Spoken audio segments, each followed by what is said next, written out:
Egaan dhaggeeffattootaa fi daawwattoota keenya fayyaan keenya kan addunyaa iddoo jirtan hundatti sinaa qaqqabu jecha guyyaadhaa seenaa qabsaa Oromoo beekama Jeneraal Taaddasaa Birruu isin biraan geenya amma xumura sagantaa keenyaatti subscribe fi share gochuun nu faana turaa isiniin jenna.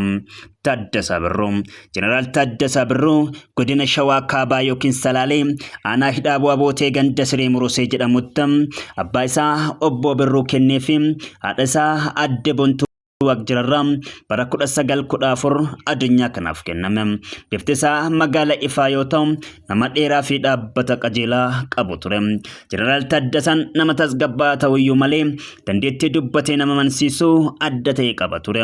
Walqixxummaa namootaatti wanta amanuuf Jeneraal Taaddasaa Birruu namoota sadarkaan isaa olis ta'ee gartee haaluma tokkoon ilaala ture.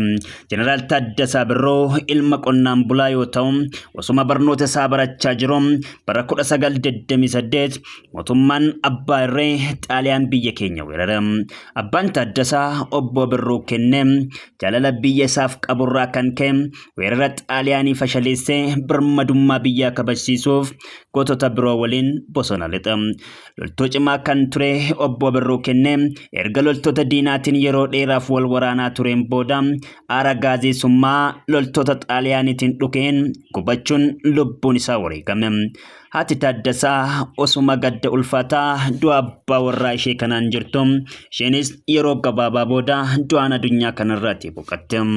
Sanaan booda Taaddasaan haadhaa fi abbaa malee qubatti wanta hafeef barnoota isaa addaan kutuuf dirqama. Yeroo san Taaddasaan umriin ijoollummaa keessa kan tures ta'u loltoota Xaaliyaanii of tuulummaan Itoophiyaa weeraruun du'a abbaa fi haadha isaaf sababa ta'an waraanii haaloo ba'uuf ijoollummaan iddoo abbaa isaa bu'ee bosona seene. Yeroo san obboleessi abbaa isaa Balambaraas Beekaa kan jedhamu Xaaliyaaniidhaan lolaa waan tureef Taaddasaan namoota naannoo isaa amansiisuun fudhatee wasiila isaatti makamee waraana eegale. Haa ta'u malee lola irratti booji'amee gara Moqaadishootti geeffame. Geeffamurraa kan ka'e hidhaa umrii guutuu itti murtaa'e iddoo Daaniinaa jedhamutti hidhame. Mana hidhichaa keessattis dhakaa falaxuu dabalatee hojiiwwan daran ulfaataa ta'an hojjechuu fi midhaawwan birootis osuma dararamaa jiru Xaaliyaaniin wanta mo'ameef mooticha Haayile Sillaasee iddoo baqatee ture biyyatti deebi'e. Moqaadishoonis to'annoo loltoota Ingilizii jala wanta oolteef Taaddasaan mana hidhaatii hiikame. Hoogganaan loltoota Ingilizii tokko dhaabbataa fi dandeettii Taaddasaa hubachuun akka inni loltummaa idileen akka qacaramu affeere. Gara Mombaasaa Keeniyaa deemuun loltummaa leenji'ee erga leenjii xumuree kutaalee waraana Itoophiyaa adda addaa keessatti tajaajiluun guddina sadarkaa hedduu argateera.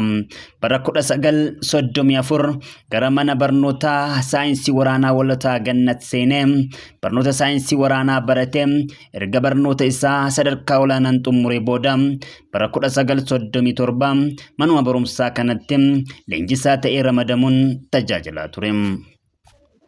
Yeroo san humna poolisii cimaa ijaaruun barbaachisaa ta'ee wanta argameef ajaja Haayile Sillaaseetiin gara hoomaa poolisiitti makamee humna poolisii darbatamaa jedhamu leenjisee gurmeessuun hoogganaa ture. Jeneraal Taaddasaan bara 1956 eegalee hanga onkololeessa 1959tti mootummaa Haayile Sillaaseetiin hidhametti ajajaa olaanaa waraanaa biyyatti ture.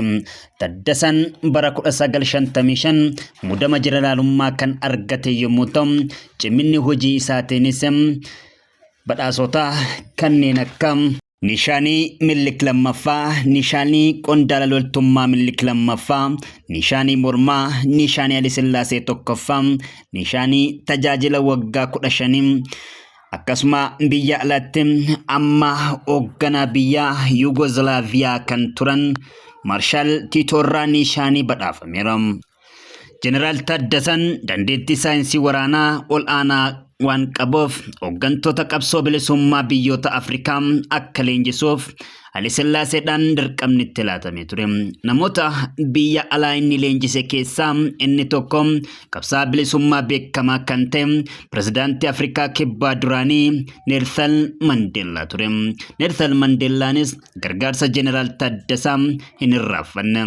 Erga yeroo dheeraaf hidhamee hiikamee booda kitaaba waa'ee seenaa jireenya isaa kan Long Walk to Freedom jedhu keessatti Jeneraal Taaddasaan bara 1962 nama yeroo duraaf leenjii qabsaa'ummaa isaaf laate ta'uu ibseera. Kanatti aansuudhaan Jeneraal Taaddasaan akkamitti gara qabsoo Oromootti akka makame ilaalla.